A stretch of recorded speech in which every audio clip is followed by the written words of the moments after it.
welcome to Volume 1 podcast. We have a very uh, great comedian And an even greater hotel. in a greater hotel. It's called Great Eastern, literally. Great Eastern, yeah, definitely called the Great Eastern Hotel, and it's the first hotel I think in Asia. Yeah, it was the first hotel in Asia, and it was popularly known as the best hotel east of the Suez Canal. So pretty much the best hotel in the eastern half of the world, pretty much. Okay. But then they started letting people like us in, and the quality went down. Yeah, it was the introduction about the hotel, but let me introduce the guest. Uh, he's a very great comedian. He's a very good comedian, and he's half German and half Indian, which I and many people in this country can't understand what is 50-50 of the nationality. But we will definitely know about this. So My USP is that I've started a worldwide comedy network called the Comedians. We have Yeah. live shows in different parts of the world. We've had live shows in London, New York, etc., and also, of course, in India. So that's my USP. So he is Raouf Gangjee, a very famous comedian. Very and like he's the best wordplay comic, I can say, if we talk about. No, see, I am the best wordplay comic in the country according to my girlfriend. But I'm not sure exactly what she said. Either she said wordplay or she said foreplay. But I'm not very good at the latter, so it must be wordplay. Yeah. So he's a wordplay comic, but can't understand the words properly. So first, we will start about. Saurabh, how did you started comedy, and what made you to pursue comedy as a passion or a job? Most comedians are people who used to make jokes in class and all that, and give funny speeches. In fact, when I was in the US, I gave the graduation speech. I have seen that was very famous, and it's on YouTube, I think. Yeah. So if you guys want to watch that, you can go and watch there. He's a like it's a 30-minute or 40-minute a proper stand-up. We can say that I wouldn't call it stand-up, but it was a funny nice speech. Now that's funny something speech. which actually you don't get here. Yeah. They don't allow you to give funny graduation speeches here. If you do, they take away your diploma or something. Yeah. Because you're supposed to take it more seriously. And now you can't even raise a slogan after getting degrees or getting elected in parliament. They might change the rules. That's true. So, did you started yourself or somebody influenced? No, I started myself. In fact, that's another USP, if you can call it that. I just like we talked about LaLiT in the eastern half of the world, I actually started the first comedy group in Eastern India, which called Calcutta Comedians. There was no group in Eastern India before that. So that's how it started. And then now we actually do have groups in different cities. I think you joined our Ranchi group called Ranchi Comedians. I joined Ranchi Comedians, I think in 2017 or 16, and I'm still part of it. So so that's a good group. It's fun doing this. It's fun having. In fact, especially during the pandemic that I met a lot of the international comedians, because you were sitting at home. So I started doing Zoom shows, and I started meeting some international comedians, and I can do my wordplay jokes a little more because Hindi comedy is now what we have in India more and more. Yeah. English doesn't really exist anymore. I would say 11 out of 10 new comics do Hindi pretty much. Nobody does English anymore. And that makes sense. I wouldn't blame them for it because that's where the market is. You're not going to make money with English comedy, and even less Definitely. are you going to make with English wordplay comedy. And even less the with population speak. I think the language also matters. Of course, that's what you expect. Yeah. Not surprised. It's like movies. It's like movies are all Hindi now, right? So when stand-up first started here in 2000 whatever 10 or whatever it was all English because it's a Western concept. Stand-up comedy is a Western concept. Everybody is doing English, and the first guy doing Hindi was Zakir Khan. And we were all laughing at him, saying, "How can you do? It's not possible, man. You can't do Hindi and you can't do stand-up comedy in Hindi." But now he's laughing at us. So he was the first, I think, who hosted an open mic in eastern region of this country. Me? Yeah. I was the first local comic.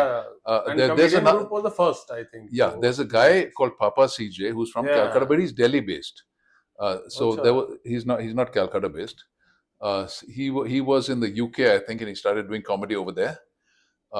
I started this group here in Calcutta, and there were no comedy groups before that. A couple of comedians had visited. In fact, Veer Das had come here, and a couple of other people had come here, but not many. There were a So few. Veer Das is Bengali or what? Because It sounds like Bengali.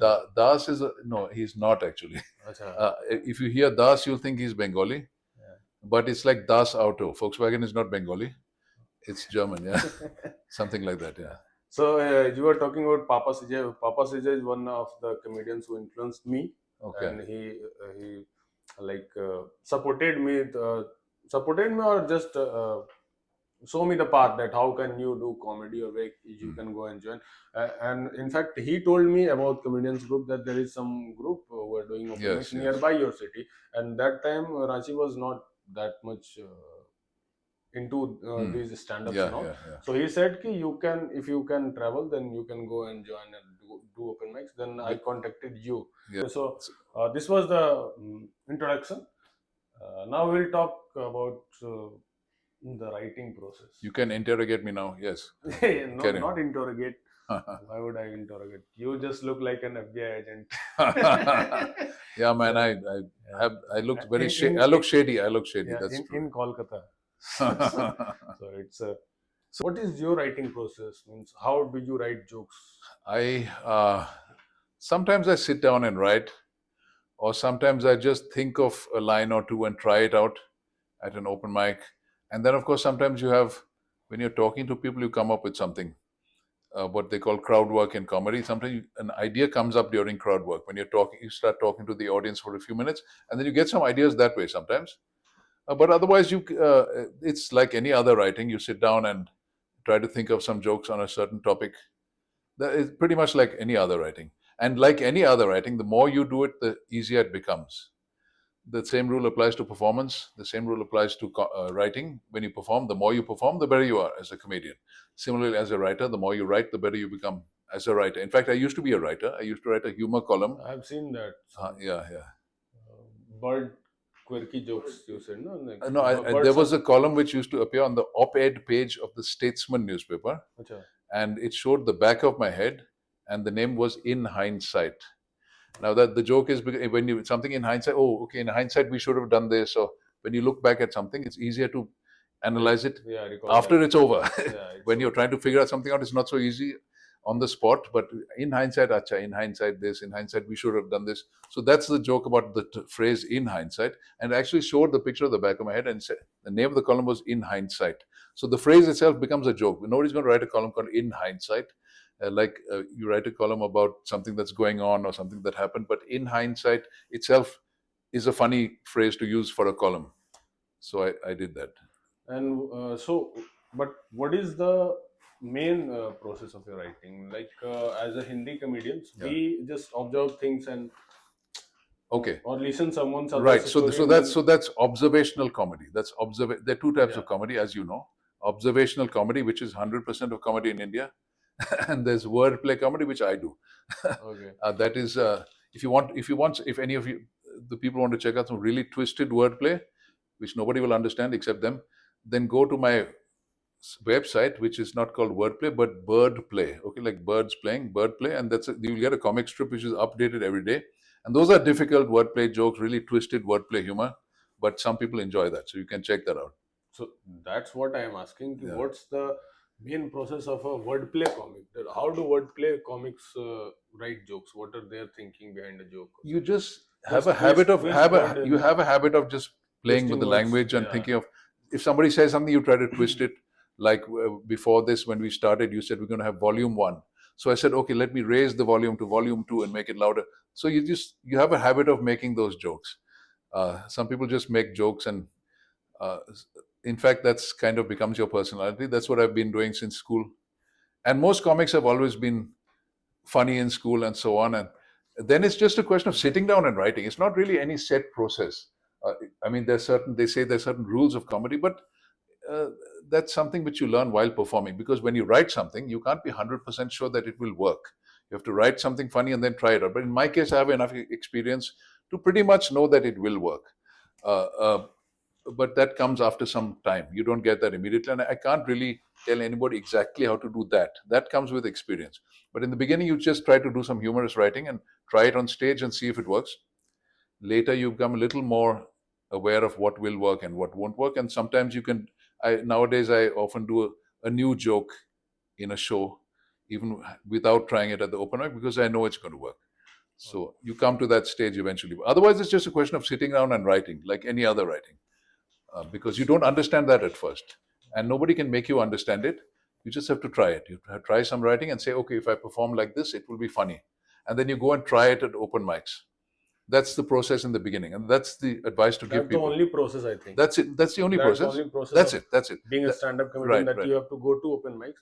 And nowadays, I am seeing that many comedians don't want to do open mics, and that's why they're like becoming irrelevant, or what. Are you talking about all comics who are already No, there are established? many comics whose one video, two video got views or something, Okay. and they start, no, no, I'm So coming, I want one to. video went viral, so they think, okay, I don't Yeah, need. they think now, why should I go to open mics and all? Now, But one I thing, think open mic is the yeah, yeah, only process of the.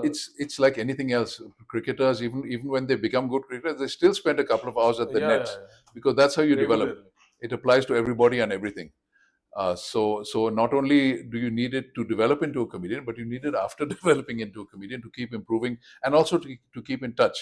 Which is why, for example, they have doctors' conferences, because doctors lose touch if they don't, stay in touch with the subject. So you have to keep doing that always.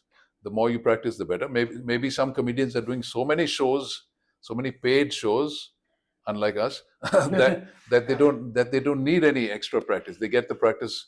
Uh, that is what I was saying. Ki open mics are the only process, but You learn by performing, not by other people. It's like when I learned French. yeah, it's not like dancing or something. Yeah, Ki you learn we a do the language. How do you learn a language? You learn the rules in class, but you don't learn a language until you speak. are immersed in the environment and you start speaking it. So similarly, you only learn comedy by performing it and by interacting with the crowd. That's the only process, I Right. guess. So we know, as a Hindi comedians, we know the experience of performing in this country. Yeah. So you are performing here from a long time. I think it's been 10 or Yeah. 8 or Recently, more frequently. yeah. When I started in the beginning, over here there was nothing happening, so we were doing one or two performances a year, something like that. And we didn't even know what an open mic was. We started doing shows. We jumped onto Birla Sabhagar stage, which is a huge Yes, auditorium, auditorium. and things like that. So sometimes we screwed up the show. It happened sometimes because we had no experience. But then we got the hang of it, and most of our shows were good. No, what I was saying, ki being a Hindi comedian, we Yeah. know the experience that what we got through audience and all. Yes. As an English comedian, what is your experience with the Hindi crowd or Hindi audience? I have to, if I put some Hindi punchlines or Hindi jokes in, then my comedy works better usually because the crowd gets it faster. Uh, but I actually enjoy most doing my English comedy for a crowd that appreciates that. But I also but I do often put in a Hindi punchline or a Hindi joke or something, or a Bengali in Calcutta Bengali punchline. I have to. Naturally, if that's people's first language, then if you put that in, your comedy will work better. So to answer your question, I can't really do the comedy I want to do. I can't really do it because it includes some very difficult stuff, which I mean, like when I listen to difficult Hindi comedy, I can't follow it. And similarly, even when I listen to simple Hindi, but when somebody hears difficult English comedy, it's a limited audience, obviously. So, So but what I am saying, ki I understand your process of you want to hear what happens when I. Acha. what Like happened. apart from not even being able to fully follow Hindi stand-up comedy, Acha, I acha. sometimes go to poetry events, and if the poet says something in Hindi, I exclaim "Kya baat hai?" But they don't realize that in my case it's a question, It's a question. so they never tell me "baat and, kya and hai." it's also a not, I will not want to say a problem. In India, you look like a foreigner. So if you speak a single Hindi word, people get orgasm. Ki, That's true. yeah, what that how did he they say that? actually do appreciate it. Yeah, they Yeah, appreciate it more that's possibly. also like Yeah, a plus point in your that's comedy true. for this country. Except that I can't do much Hindi. But Yeah, but if I could do more, it would be an even greater Hindi yeah, plus point. Yeah, if you ever just feeling lack of punches, then you can put one Hindi word and they will like, yeah, oh, yeah. what a beautiful joke it was. That,